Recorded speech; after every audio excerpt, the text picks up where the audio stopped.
Merci.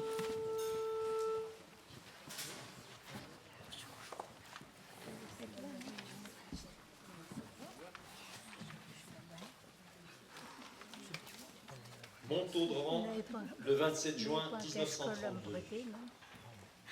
Didier Dora, l'homme qui a fait la ligne, le vieux chef, l'homme d'acier que tous les pilotes admirent, l'âme de l'aéropostale, est incapable d'ouvrir la porte de son bureau mythique.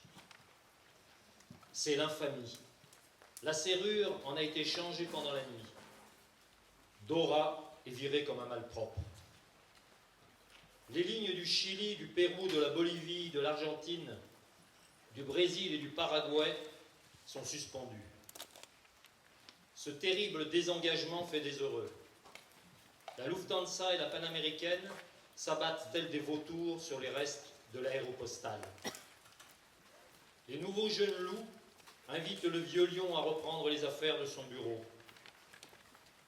Dans la solitude de ses cartons, Didier Dora est rattrapé par les souvenirs contenus dans les lettres perdues du casier de service de ses compagnons, pour la plupart disparus. Voici ces lettres, réelles et imaginaires, paroles déclamées et chantées qui éveillent la mémoire et l'émotion.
Tes poèmes, Jean Mermoz, tu les écris déjà, mais dans le ciel.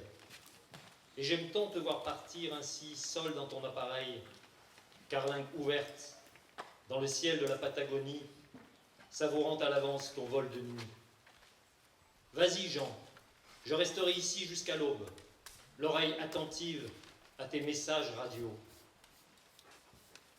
Nous contemplons la même nuit. L'air est si doux, tout ce qu'il y a de plus doux dans l'hémisphère sud.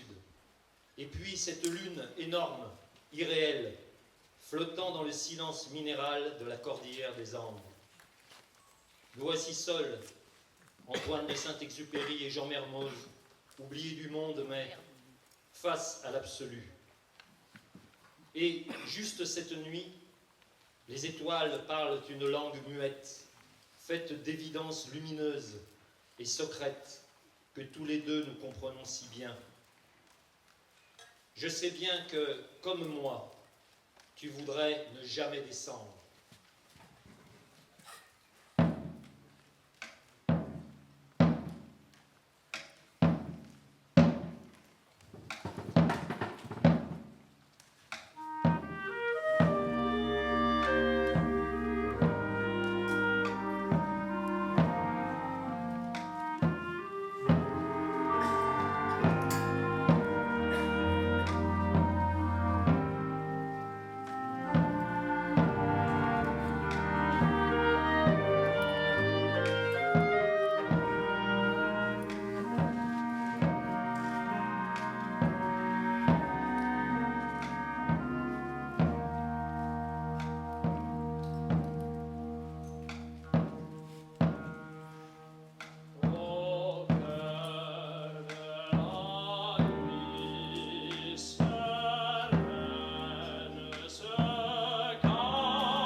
Tu l'as connu, le magnifique albatros noir du Chili. Quand il vole aux frontières de l'océan et des Andes, et cette frontière est si étroite que parfois l'albatros croise le condor. C'est une rencontre fugace et impressionnante. Le prince des nuées, le maître de l'océan, défie le roi sec et solitaire des cygnes. Ils se mesurent alors, ralentissant tous les deux comme pour montrer qu'ils n'ont pas peur l'un de l'autre. Et leurs regards s'accrochent. Mais jamais ils ne franchissent la ligne invisible qui sépare leurs deux royaumes. Le royaume des aviateurs est un îlot de tôle et de toile, pas très sûr, pas très réel, un îlot fragile et menacé. Nous sommes cette ligne invisible, Marcel, interdite aux hommes, à la frontière entre le Condor et l'Albatros, là où seul leur regard règne.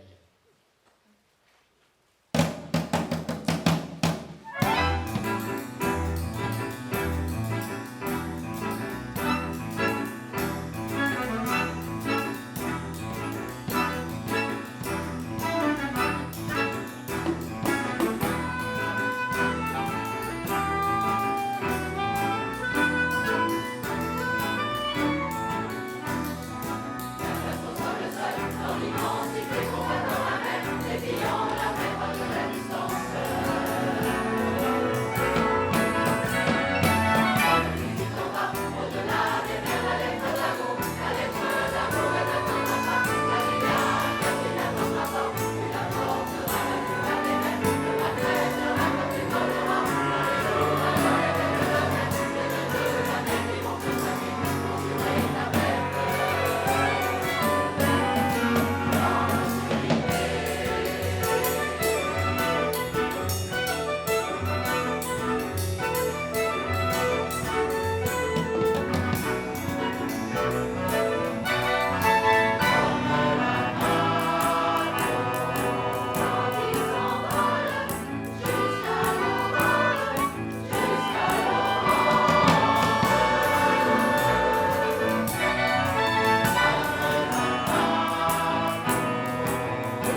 Buenos Aires, forteresse sans mur, corridor incertain, labyrinthe céleste.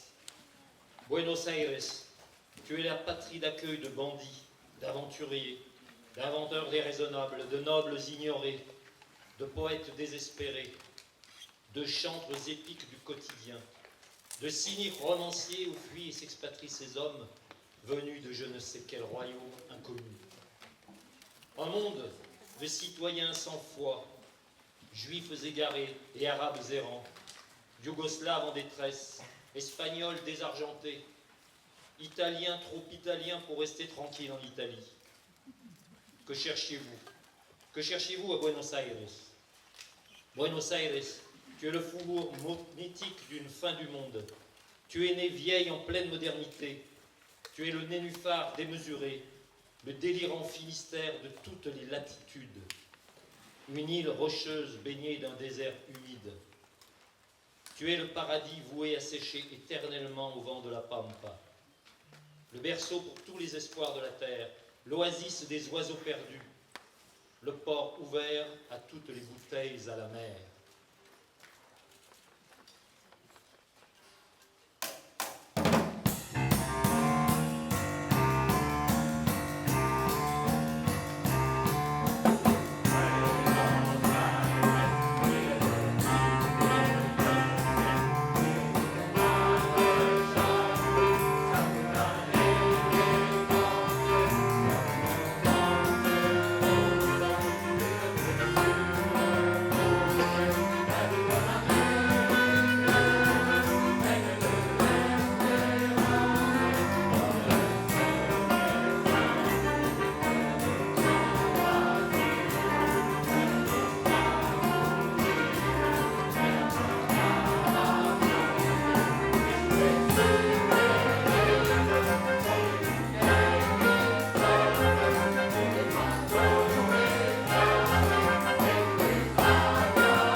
Au fond de la mer se cachent les rêves, les sirènes, la perdition. Malheureux l'homme qui, à la nouvelle lune, songe, les yeux ouverts, ensorcelés par leur chant.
Personne ne savait exactement d'où il venait.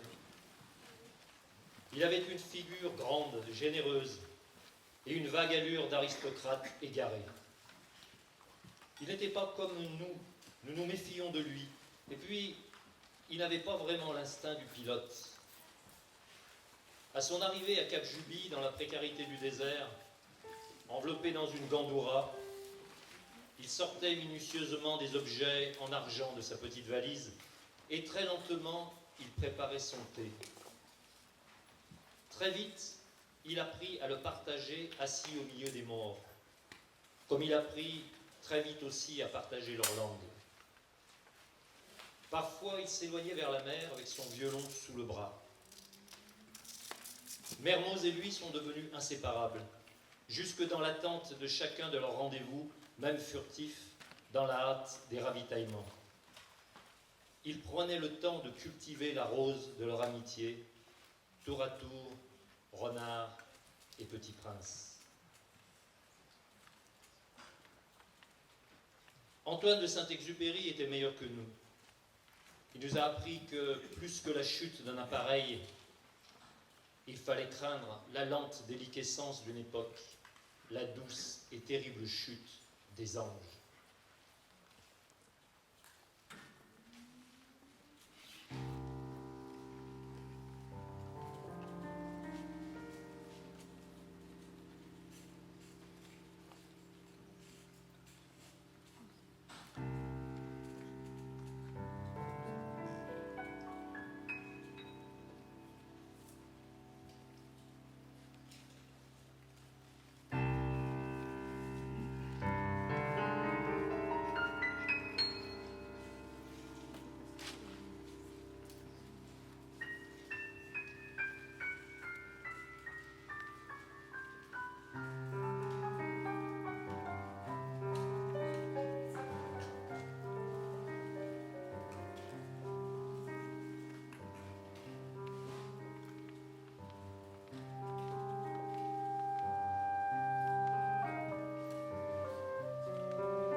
semblerait qu'il me revient la terrible tâche de vous faire la plus triste des annonces. Hier, le 7 décembre 1936, à 4 heures du matin, Jean Mermoz était aux commandes de votre avion, la Croix du Sud. À 10h47, les stations radio captent le message. La voix de Jean Mermoz sonne étrangement. Didier Dora entendra ces mots, les derniers qu'il lui fut donné d'entendre de la bouche de Jean. Coupons moteur arrière droit. Et puis, le silence. Rien. Plus rien. L'attente. L'attente interminable. Des minutes. Des heures qui n'en finissent pas. Des heures trop longues. Une journée, une nuit encore, avant d'accepter l'irréparable. Mais ne parlons plus de ça. Aujourd'hui, une autre histoire commence. Aujourd'hui, le grand n'est plus. La ligne sans lui, c'est fini. Fini. Aujourd'hui, ce qui intéresse les journalistes, ce n'est plus la ligne, le courrier de chaque jour, l'exigeante direction des hommes, pilotes, mécaniciens, radio, manœuvres, les équipages, nos avions au milieu de l'Atlantique Sud. Les avions qui arrivent à l'heure, non. Ce qui nous vaut aujourd'hui l'intérêt des journalistes, c'est Jean Mermoz mort, toujours accroché aux commandes de la Croix du Sud, mais cette fois-ci plongeant doucement, très doucement, au fond de l'océan.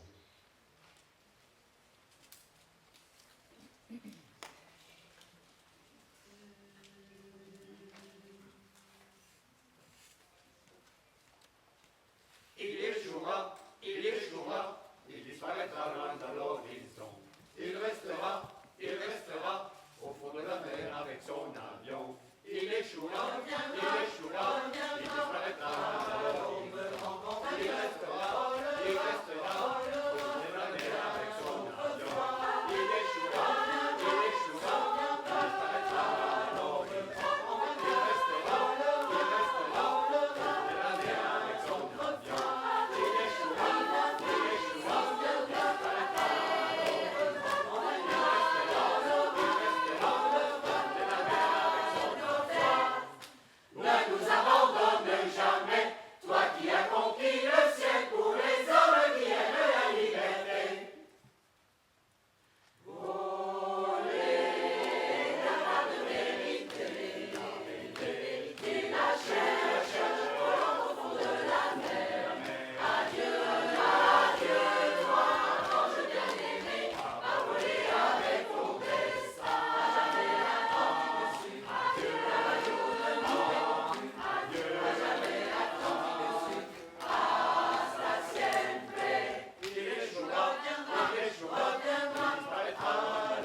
Guillaumet a vieilli. Moi aussi, mon cher Henri. Comme toi, moi aussi, je me demande ce que nous allons devenir. Il n'y a plus de place pour des types comme nous. La ligne, c'est fini. Et l'avenir, je ne sais pas. La poste aérienne, tu parles, la belle histoire. Alors qu'il est, à la place d'avoir nos avions à l'arrêt et l'aéropostale ruinée, nous devrions déjà être en train de faire arriver des lettres à la Lune. Et alors, comment devrait-on appeler la compagnie? La poste sidérale? Peut-être bien que bientôt les hommes ne s'écriront plus des lettres. Alors, si c'est ça le futur, ils n'ont plus besoin de nous. Les hommes de courage, de ténacité, les paysans volants, comme disait Saint-Ex, les archanges ont fini leur mission.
le tout jeune chœur des Vence, qui était créé pour le Colibri de l'année dernière. Et cette année, on a accepté le défi de cette œuvre qui n'est pas facile, surtout pour des gens qui n'ont pas la culture argentine.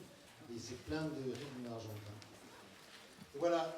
Pour ça, je voulais remercier énormément à l'équipe qui a permis que ça soit réalisable et surtout prendre le risque de faire dans cet espace dans lequel on n'avait jamais fait un concert. Et pourquoi pas, ça va ouvrir la voie à des nouvelles utilisations de la salle. Que ce soit pas seulement du boulodrome, mais le boule tout. Voilà, et surtout des concerts, pourquoi pas. La grande salle de concert de Vence. Donc, dans cette équipe-là, évidemment, il y a Tassadi Fabri. Et je remercie à madame.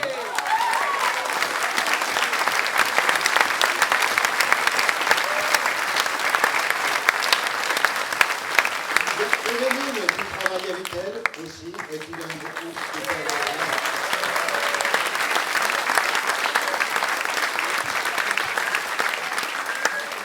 Il y a madame Cathy Chalier, la première adjointe, qui s'est beaucoup battue pour qu'on mette en place une programmation culturelle au Vence qui n'existait pas avant.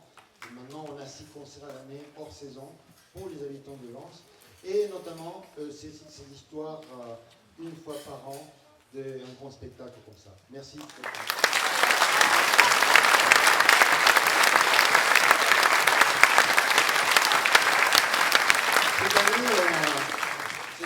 Cette année, c'est la première fois, mais grâce à la volonté et à l'effort de Marie-Pierre Esman, prof de musique du collège.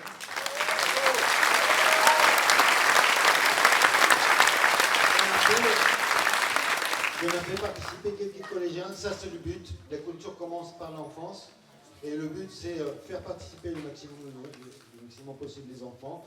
Donc il a travaillé avec Nicolas et avec Stéphane, c'est des profs de la première, de l'école primaire, avec qui on a monté un petit spectacle avec le Colibri de l'année dernière et un peu les archanges, qui était donné dans la salle d'accueil. Un peu confidentiel, mais il y a eu 60 enfants qui ont chanté ces œuvres-là.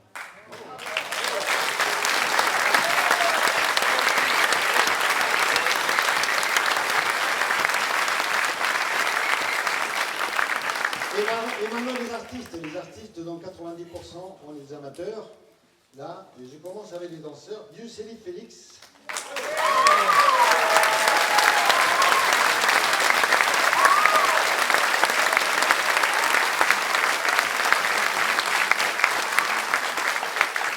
Choristes et danseurs de tango qui s'occupent de l'association Le Studio de Soleil, donc je recommande d'aller voir ça. C'est une association de tango. Donc Emilio et Élise.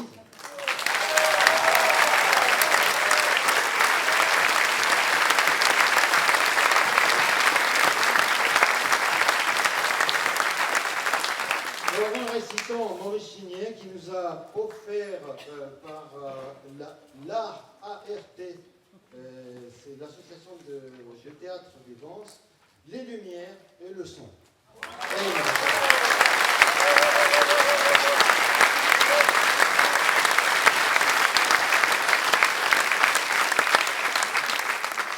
Le soliste de cette œuvre, Stéphane Elias.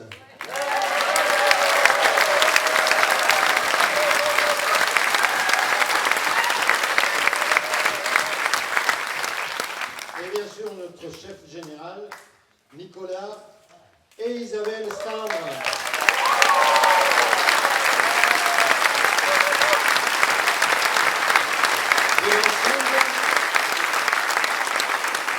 De l'ensemble des clarinettes Poco Assai qui viennent de Nîmes et qui se sont déplacés spécialement pour faire cette pièce, dont la plupart des amateurs, des anciens professionnels, des profs.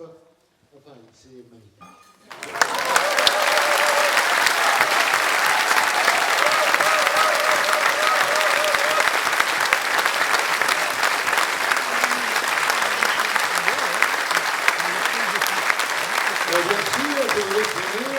Je vais finir par le chœur des Vence.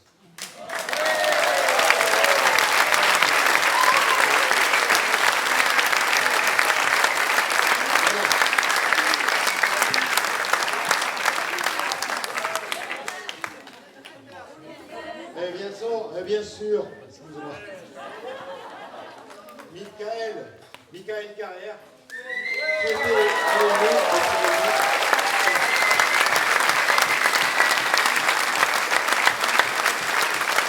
qui a assuré des rythmes que tu ne connaissais pas du tout. Ces genres de spectacles, on a l'intention de monter chaque année, si tant que l'énergie nous le permet, et de vouloir faire participer le maximum des gens. Donc c'est des spectacles participatifs, aussi bien la danse que le chœur, que la musique, que toute proposition est bien reçue. Toute donation est bien reçue, parce qu'on va monter une association pour des donations. Vu que l'État se débarrasse de plus en plus de ses responsabilités d'appui à la culture, ben, on n'a qu'à compter avec vous. Donc, on va continuer l'année prochaine avec un projet qui n'est pas écrit encore, mais ça c'est une création, sur une thématique très actuelle, c'est Narcisse et Selfie. Avec Sébastien Joignet qui écrira les textes. Merci beaucoup.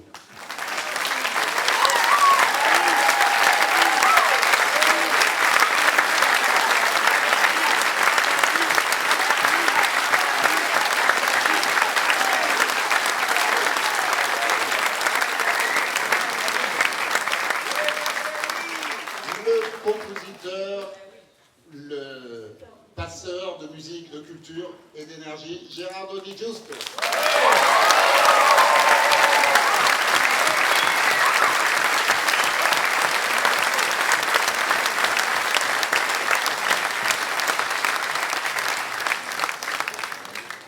Vous voulez un bis? Pas deux.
diffusé